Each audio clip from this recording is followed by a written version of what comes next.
नमस्कार मित्रांनो, ह्या व्हिडिओमध्ये आपण गुडघेदुखीची कारणं कोणती असतात या संदर्भात चर्चा करणार आहोत। मित्रांनो, आपण पाहताय की आजकाल अनेक जणांना गुडघेदुखीचा त्रास हा होत असतो। चालताना, बसताना, उठताना गुडघे दुखतात, गुडघ्याला सूज येते, गुडघ्यामध्ये ठणके मारतात। तर अशा प्रकारच्या समस्या आजकाल अनेक जणांना आहेत।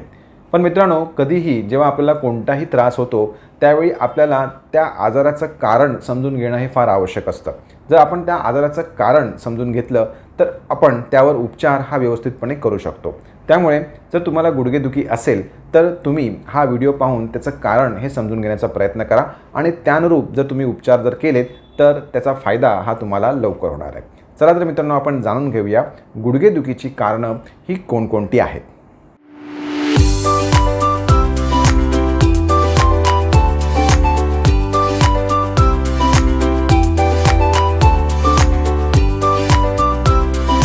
नमस्कार मित्रांनो, मी डॉक्टर रावराणे आयुर्वेद शास्त्र ह्या यूट्यूब चॅनलवर आपले सगळ्यांचे सहर्ष स्वागत।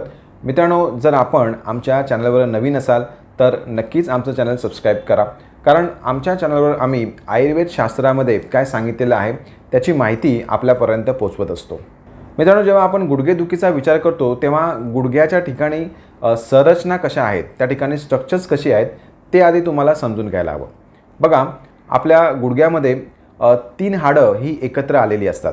मांडीमध्ये आपल्या फिमर नावाचं हाड असतं आणि पोटऱ्यांमध्ये टिबिया आणि फिब्युला नावाची ही 2 हाडं असतात आणि आपल्या वाटीच्या ठिकाणी पटेला, त्याला आपण गुडघ्याची वाटी असं म्हणतो, हे एक हाड असतं।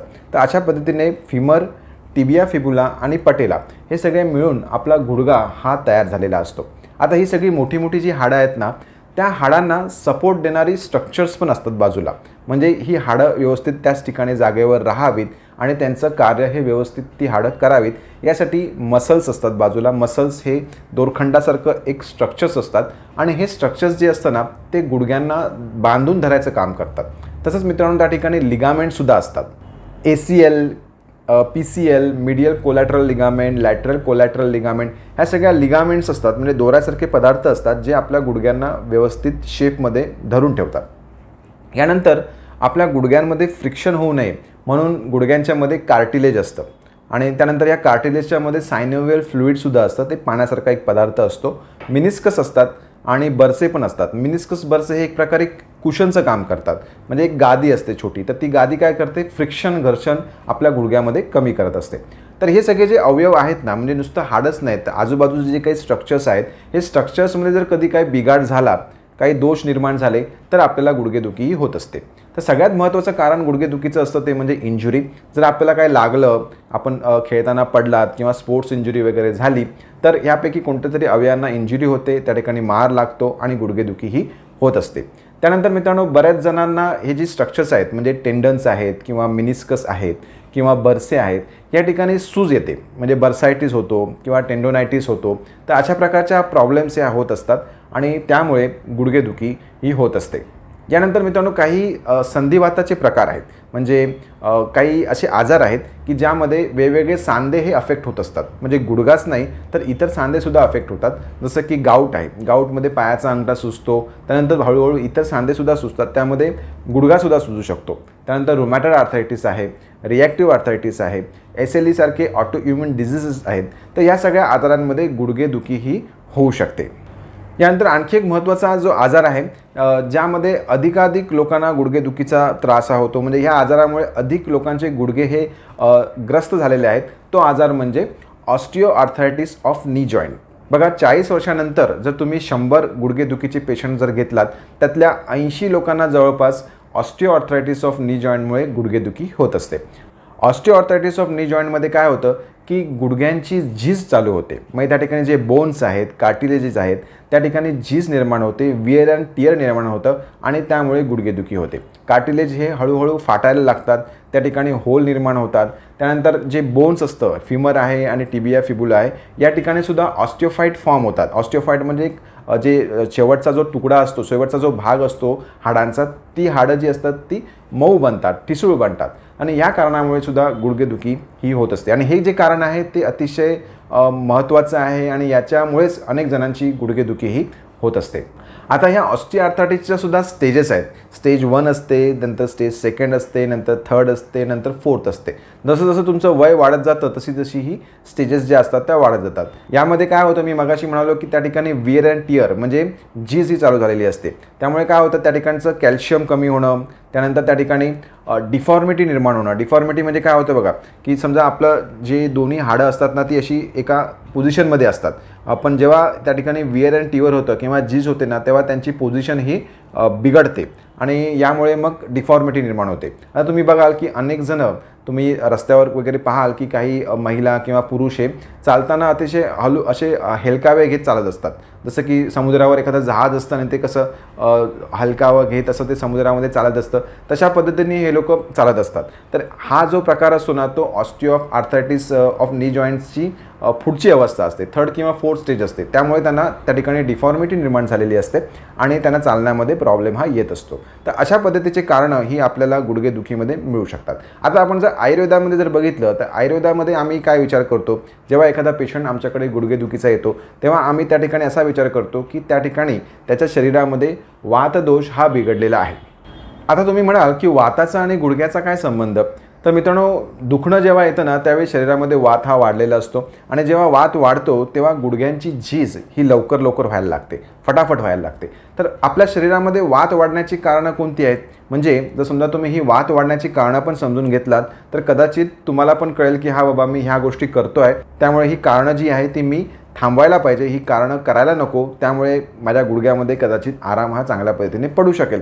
तर ही कारणं कोणती आहेत ती आपण बघूया. बघा, जेव्हा एखादा व्यक्ती अधिक स्ट्रेस घेतो, ताणतणाव जास्त असतो त्याला किंवा जास्त चिंता करतो, तर अशा व्यक्तींच्या शरीरामध्ये सुद्धा वात हा बिघडतो आणि त्यामुळे सुद्धा गुडघ्यावर त्याचा परिणाम हा होऊ शकतो. त्यानंतर काही व्यक्तींना कडधान्य अधिक खाण्याची सवय असते. चणे, वाटाणे, हरभरे, पावटी, उसळी अशी कडधान्य जी असतात ना ती शरीरामध्ये वृक्षपणा वाढवणारी असतात, कोरडेपणा वाढवणारी असतात आणि यामुळे सुद्धा आपल्या शरीरामध्ये वातदोष हा बिघडत असतो. त्यानंतर तिखट मसालेदार पदार्थ खाणारे सुद्धा अनेक जण असतात आणि असे पदार्थ खाल्ल्यामुळे आपल्या शरीरामध्ये वात तर बिघडतंच, त्याचबरोबर आपल्या शरीरामध्ये रक्त आणि पित्त हे सुद्धा बिघडत असतात आणि यांची जेव्हा एकत्र मैत्री होते, वात, रक्त आणि पित्त, तेव्हा त्यांचा परिणाम आपल्या गुडघ्यावर सुद्धा होऊ शकतो आणि आपल्याला गुडघेदुखी ही चालू होऊ शकते. काही लोकांना अजीर्ण होत असतं, काही लोकांची पचनशक्ती व्यवस्थित नसते, काही लोक एकदा जेवल्यानंतर पुन्हा 2-3 तासांना सारखं काही ना काही खात राहतात, त्यामुळे त्यांना अग्निमांद्य होतं, आमनिर्मिती होते, शरीरामध्ये टॉक्सिन्स निर्माण होतात आणि त्याचा परिणामसुद्धा गुडघ्यांवर व्हायला लागतो. त्यानंतर काही जणांचं काम हे प्रचंड मेहनतीचं असतं, त्यांना सारखं वर खाली जायला लागतं, वजन उचलायला लागतं, भरपूर चालायला लागतं किंवा काही लोकांना जास्त व्यायाम करावा लागतो. तर अशा प्रकारच्या ज्या व्यक्ती आहेत त्यांच्यासुद्धा शरीरामध्ये वाताचं प्राबल्य होतं, वात हा वाढतो आणि त्यांचे सांधे हे हळूहळू वीक व्हायला लागतात. यानंतर अधिक वजन असणं हे सुद्धा गुडघेदुखीचं कारण होऊ शकतं. जेव्हा आपलं वजन अधिक असतं तेव्हा आपला भार जो आहे तो आपल्या गुडघ्यावर येतो आणि गुडघा हा कसा आहे, हा जॉईंट सगळ्या शरीराचं भार हे पकडून धरणारा जॉईंट आहे आणि त्याच्यावर अधिक प्रेशर आल्यामुळे मग गुडघेदुखी ही चालू होऊ शकते. आणि तसंच ज्यांचं वजन अधिक असतं ना आणि त्यांनी जर ह्या वात वाढवणाऱ्या गोष्टी जर त्या करत राहिल्या तर त्यांच्या शरीरामध्ये झीज किंवा गुडघेदुखी ही अधिक प्रमाणामध्ये चालू व्हायला लागते. त्यामुळे वजन कमी करणं आणि शरीरातला वात कंट्रोलमध्ये ठेवणं ह्या गोष्टीसुद्धा गुडघेदुखीसाठी फार महत्त्वाच्या आहेत. आणखी एक गुडघेदुखीचं अतिशय महत्त्वाचं कारण मी आपल्याला सांगतो. अनेक महिला वर्गांमध्ये ब्लिडिंगचा प्रॉब्लेम होतो, त्यांना मासिक पाळीच्या वेळी अधिक अंगावरून जातं आणि मग अशावेळी जेव्हा ते सोनोग्राफी करतात तेव्हा त्याच्यामध्ये निदान होतं की गर्भाशयामध्ये गाठ आलेली आहेत आणि डॉक्टर हे गर्भाशय काढून टाकण्याचा सल्ला देतात.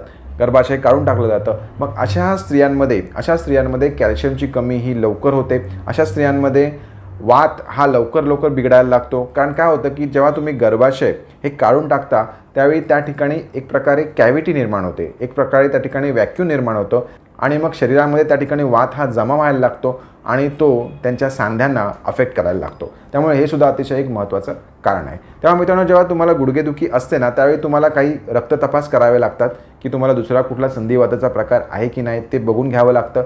तसंच एक्सरे करावा लागतो. एक्सरेमध्ये सुद्धा ऑस्टिओआर्थरायटिस आहे किंवा त्याच्या स्टेजेस कशा आहेत, किती प्रमाणामध्ये ते वाढलं आहे हे आपल्याला समजून येतं.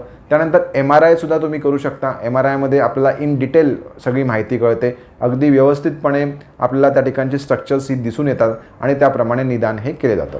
तेव्हा मित्रांनो, जर तुम्हाला गुडघेदुखी असेल तर हे सगळे तपास तुम्ही जवळच्या वैद्यांच्या डॉक्टरांच्या सल्ल्याने करून त्यानुसार तुमचं निदान हे करून घ्यायला हवं आणि त्यानुरूप चिकित्साही करून घ्यायला हवी. मित्रांनो, हा व्हिडिओ आपल्याला कसा वाटला हे खाली आम्हाला कमेंट बॉक्समध्ये टाईप करून नक्की कळवा. हा व्हिडिओ आवडल्यास लाईक जरूर करा. जर तुम्ही नव्याने चॅनल बघत असाल किंवा आमचं चॅनल सबस्क्राईब केलं नसेल तर जरूर सबस्क्राईब करा. बाजूला नोटिफिकेशनचं बेल आयकन दाबा. मित्रांनो, आता मी इथेच थांबतो. पुढच्या वेळी एखादा नवीन विषय घेऊन आपल्या पुढे हजर होऊ. तोपर्यंत धन्यवाद.